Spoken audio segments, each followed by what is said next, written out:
கலப்பட நெய் விவகாரத்தில் ஏஆர் டைரி நிறுவனர் சிறையில் அடைக்கப்பட்டிருக்கிறார். ஏஆர் டைரி நிறுவனர் உள்பட 4 பேர் சிறையில் அடைக்கப்பட்டிருக்கிறார்கள். விவரங்களோடு செய்தியாளர் ஜெயக்குமார் இணைக்கிறார். ஜெயக்குமார், கூடுதல் தகவல்கள் என்ன?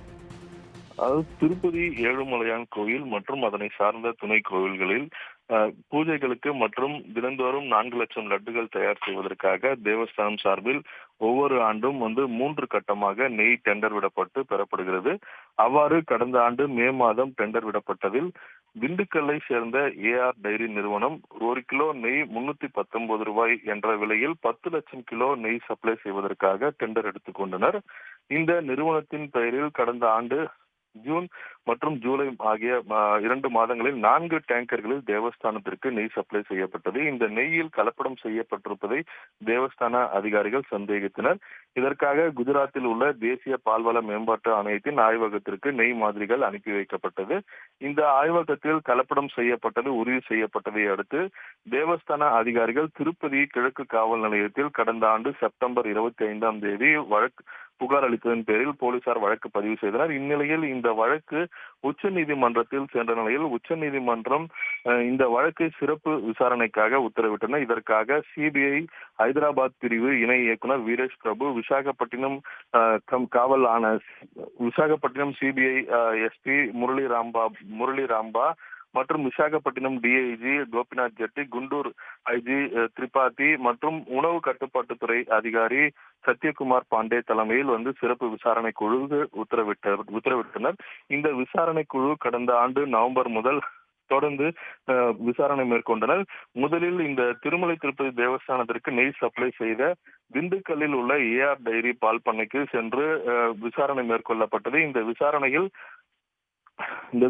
கலப்படம் செய்யப்பட்டது நெய்யை சப்ளை செய்தது திண்டுக்கலை சேர்ந்த ஏஆர் நிறுவனத்தில் இருந்து வரவில்லை என்பதும், மேலும் இந்த நிறுவனம் போலி ஆவணங்கள் மூலமாக, அதாவது வேறு ஒரு நிறுவனத்திடமிருந்து பெற்று இதை சப்ளை செய்தது தெரிய வந்தது. இதனை அடுத்து இந்த சப்ளை செய்த உரிமையாளர்கள் மற்றும் திருப்பதிக்கு அழைத்து வரப்பட்டனர். சிபிஐ இணை இயக்குனர் வீரேஷ் பிரபு தலைமையில் கடந்த 3 நாட்களாக திருப்பதியில் தொடர்ந்து விசாரணை நடைபெற்று வந்தது. இந்த விசாரணையில் திருமலை திருப்பதி தேவஸ்தானத்திடம் ஒப்பந்தம் செய்து கொண்ட ஏஆர் டைரி நிறுவனம் பல முறைகேடுகளை செய்திருப்பதை கண்டறியப்பட்டது. இந்த நிறுவனம் திருப்பதி மாவட்டம் ஸ்ரீகாளஹஸ்தி அருகே உள்ள பெனுபாக்காவில் உள்ள ஸ்ரீ வைஷ்ணவி டைரி ஃபார்ம் என்ற நிறுவனத்திடமிருந்து அதன் சிஇஓ அபூர்வா சாவ்லா இந்த டெண்டரை ஏஆர் டைரி பெயரில் எடுத்தது தெரிய வந்தது. மேலும் இந்த ஸ்ரீ வைஷ்ணவி டைரி ஃபார்மிடமும் போதுமான அளவு நெய் சப்ளை செய்வதற்கான தொழிற்சாலைகள் மற்றும் எந்தவித அடிப்படை வசதிகளும் இல்லை என்பதும் உறுதி செய்யப்பட்டது.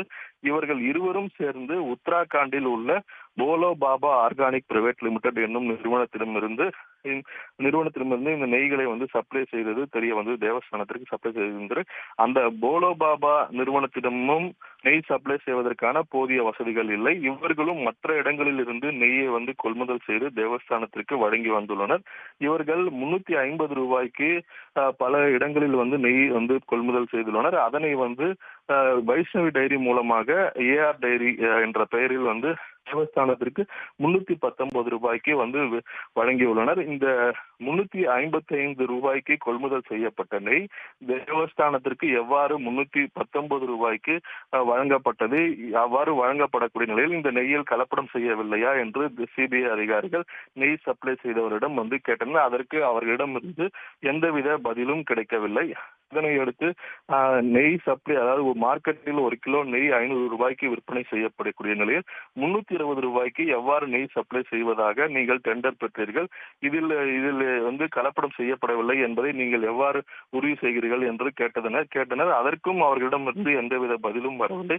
இதனை அடுத்து நெய் சப்ளை செய்த திண்டுக்கலை சேர்ந்த ஏஆர் டைரி ஃபார்ம் ராஜசேகர் மற்றும் விபின் ஜெயின், கொமில் ஜெயின் மற்றும் அபூர்வா சாவ்லா ஆகிய 4 பேரை சிபிஐ அதிகாரிகள் கைது செய்து திருப்பதியில் உள்ள 2வது கூடுதல் அமர்வு மேஜிஸ்ட்ரேட் வீட்டில் நேற்று நள்ளிரவில் ஆஜர்படுத்தினர். நீதிபதி உத்தரவின் பேரில் இவர்களை வரும் 20ஆம் தேதி வரை சிறையில் அடைக்க உத்தரவிட்டதை அடுத்து நேற்று நள்ளிரவே திருப்பதியில் உள்ள கிளை சிறையில் 4 பேரும் அடைக்கப்பட்டுள்ளனர்.